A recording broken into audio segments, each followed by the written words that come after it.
puțin. Stai puțin, este timpul pentru o transformare. Ce?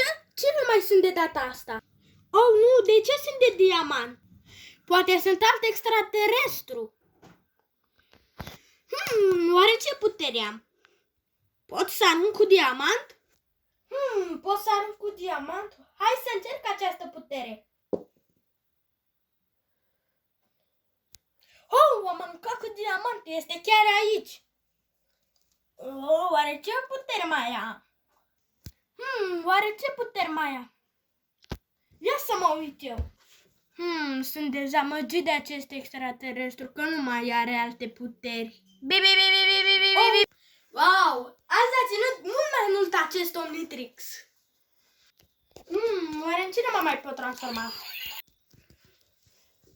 Am uitat că n-are baterie. Am uitat că n-are baterie. Trebuie să aștept. A trecut deja 10 minute, oare merge acum?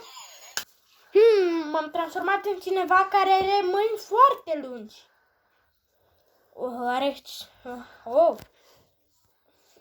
Cineva care are mâini foarte lungi, care poate să atingă pământul, la cât de lungi le are.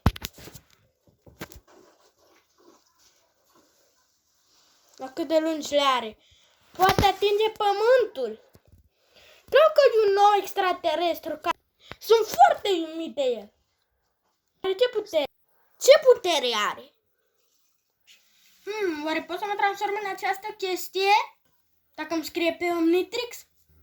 Hai să văd! Hei, de ce sunt așa? Poate că m-am transformat? S-a descărcat bateria. Mă stau 5 minute. Acum merge, hai să mă transform iar în acel personaj. Dar ce să mai fac eu?